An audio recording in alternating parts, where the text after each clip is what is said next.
Muli, magandang hapon sa inyo mga brothers and sisters.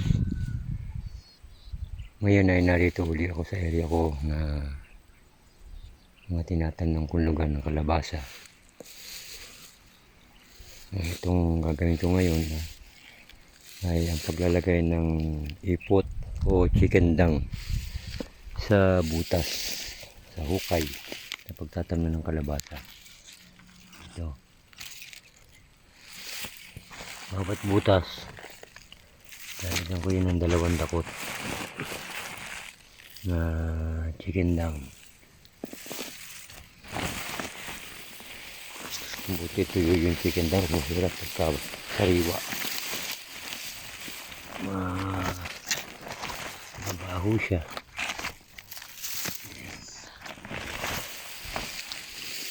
Itong hukay na to, noong Abril ko pa ito binutas sa Pagarawan. Matigas yung lupa pa nun. Palang ginagamit yung paghuhukay. Yung iba, ang ginagamit nila sarol, pero mas komportable ako sa pala.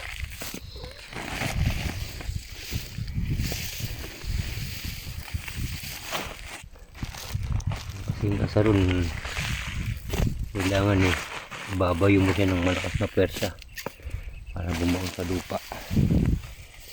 Kamukha ng pala, bibiinan mo lang siya ng paa. Ang luwak ng butas na ito halos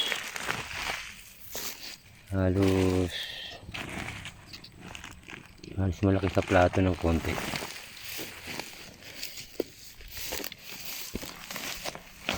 Kasing lugar na pinagtatamnan ko, bundok na hindi naman siya naaararo, kaya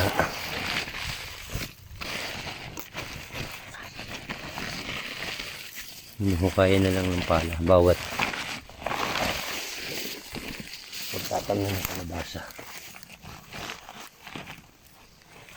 Ang distansya ng pagbubutas ko ng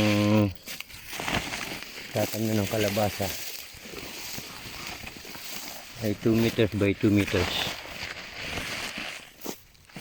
Okay na yung distansya na yun. Halos miracle naman yung tinanim ko. Hindi naman siya mahabang masyado ang bagay. Hindi kamukha ng Suprema at Bella. Mahaba bagay nun. At standard na distansya ng tanim nun sa Bella at Suprema ay 3 meters by 2 meters. Dalawang pwede na lang naman itong natira na ito. Pero sayang pa rin. Matatamnan.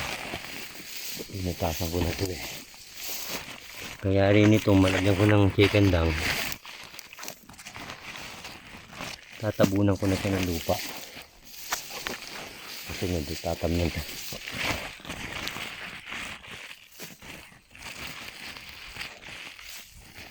Importante kasi may chicken dung. May pataba agad yung lupa. Yung tinatawag niyang paupo. Pag tubo ng kalabasa, may nakit ng patabang kakainin. Kailangan lang yung katamtaman lang ang dami ng ilalagay mong chicken dung. Ako 2 dakot nilalagay ko. Yung sa kulang, hindi rin naman sobra. Kasi sobra inilagay mo, tatabal naman.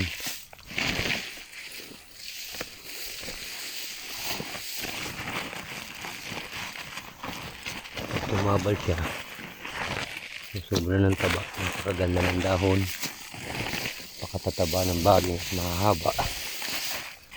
Ang problema ron, hindi siya nagbubunga. Meron mang bumunga madalang. Kasi siya talbos lang ng talbos, sanga ng sanga. Yun na. Tinatamnan ko na ng kalabasa. Meron na itong 1 hektarya. Mula rin sa una kong tinamnan. Hindi ko kasi pinagsasabay-sabay ang pagtatanim. Nahihirapan ako mag-isa. Mag-isa lang kasi akong nag-aasikaso nito. Wala akong katulong. Wala akong pang-upa. Pero kung may pang-upa ako at may makakatulong, hindi lang itong matatamnan ko. Ito yung mga tanim ko. Ito na yung mga pruningan ko. Yan, mahaba na yung mga sanga niya. Ang haba ng principal na baging, mayroong 1 metro. Simula nang humaba yung sanga. Malapad ng dahon. Pero kung ito, hindi ko nilagyan ng ipot o chicken dung, hindi ganyan kaganda ang bulas niyan.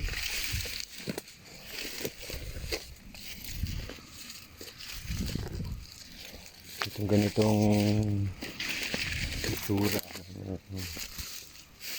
kalabasa,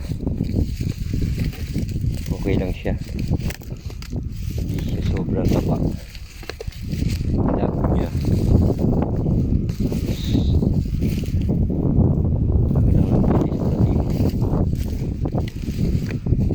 Kakagandaan kasi ng kalabasa ay umabot ng kaplanggana ang bilog. Mga medyo tabal na yon. Medyo ka naman kasi tumabal, hindi mo naman yun mariremedyohan dahil sobrang taba yun, sobrang napataba. Ito ayos lang ito. Ito yung mga nahuli pa na dapat pruningan. Ito yan, yung haba na yan ayos lang yan. 1, 2, 3, 4, 5, 6, 7 ang dahon. Pag humaba siya 1 metro.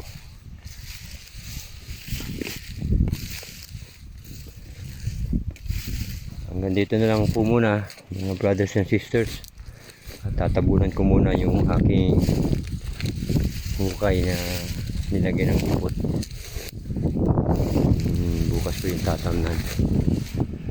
Ito, napakaganda ng lugar ko. Napapagod na ako. Lang yung paligid ni nakaka-relax na. Maraming salamat po.